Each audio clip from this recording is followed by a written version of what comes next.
Hi guys, welcome to our weekly Sunday morning show, the Billionaires Club morning show. Of course, it doesn't mean that we need to have $1 billion to watch the show, but it's great to have the billionaires mindset, like rising up early when you see the sun, right? How are you guys? I'd like to greet my subscribers. We are very big right now, at least compared to before. Thank you to the subscribers, of course, in the Philippines, United States, India, the Middle East, and Europe. Uh, Maybe since this light Sunday morning show, I hope you had a great night's sleep and hoping that this day, which is a Sunday, will be your best Sunday of all. So maybe we could start with a short prayer, a very informal one. It really depends on how you were brought up, the way you communicate with higher being. Dear Lord, I'd like to thank you, dear Lord. Well, I have this, I have this, I have this, I have, I have my hands, I have my health, uh, and maybe some people are not feeling well right now, dear Lord. Please take care of them. Maybe some people are struggling in terms of financials, but I know there are opportunities out there. It's an abundant life.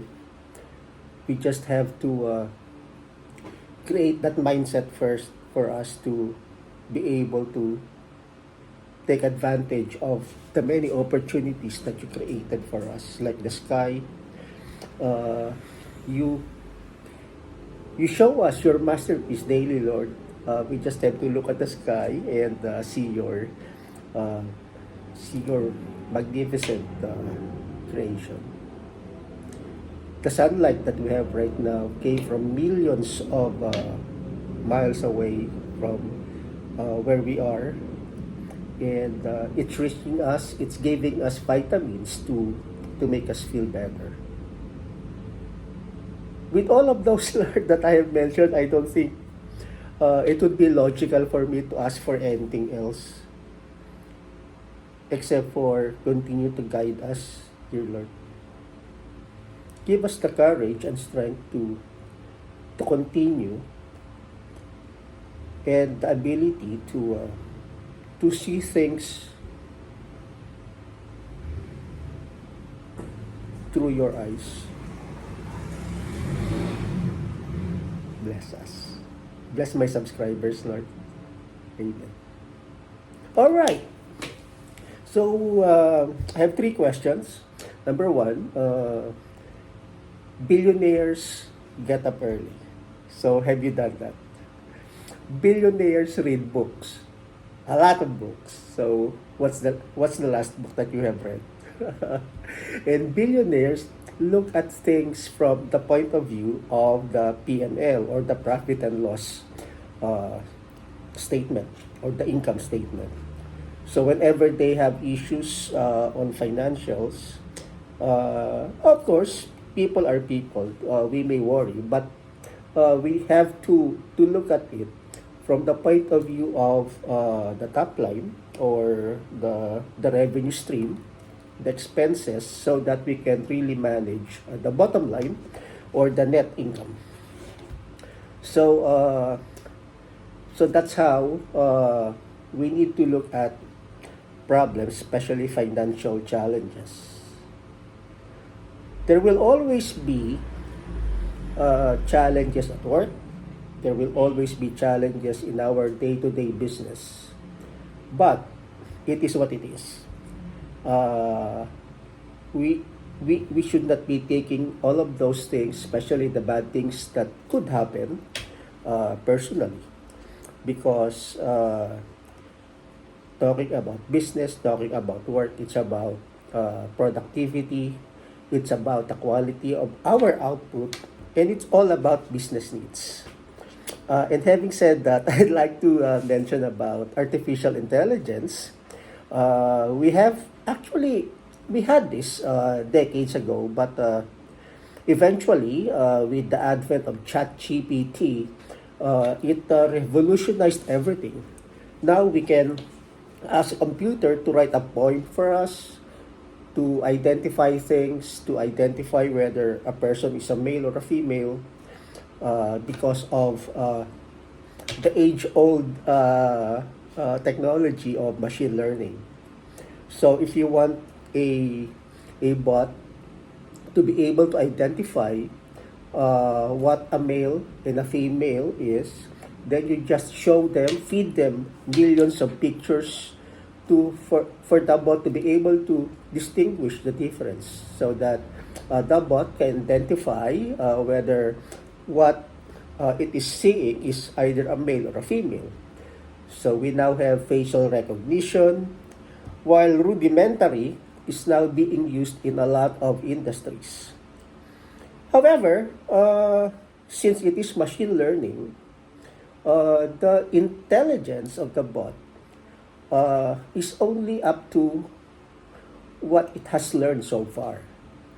And when we ask a bot or an AI creature to do something for us, definitely it will give us something.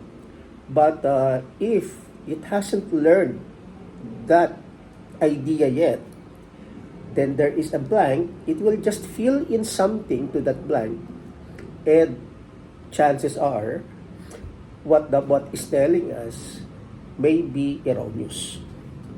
And that is because it hasn't yet learned that level of competence. It has not yet attained that level of competence. And we call that the hallucination. Because as the terms imply, machine learning, it definitely is as good as what it has absorbed so far. So we are still in the early stage of artificial intelligence, but definitely a few decades from now, it will be much different. And when we look back at 2025, it's like looking at your analog phone, very rudimentary. But definitely, this is a good step towards upgrading our civilization. This is something that we should welcome, and that is why we're talking about this here in this conversation, so that everyone will be aware of what's in store for us. In fact, this is what politicians should be talking about. It has to lay down strategic directions, because we're getting there, and the country with the most aware population will definitely lead the next generation towards progress. And that's where we want to be. So it is really very important. AI is not just for the scientists. It is not just for the people who uh, are in the BPO industry or industries where technology is the primary source of revenue. It is for everyone. Look way back in 2020 when we were hit by COVID. Imagine we were doing cashless transactions because of a need. Uh, when you buy something from a vendor on the street, that vendor is actually using cashless transactions during that time and up to now. And that has made lives of people much safer. People do not need to carry that much cash, and it has simplified transactions, which we now call e-commerce, uh, cashless transactions, etc. So be happy, guys. There's a lot in store for us, and that's God's gift. to all of us. But what's important again in this billionaire mindset club, we need to be aware of what's happening. We need to have that logical approach towards challenges. And nothing's personal in business. It's just business.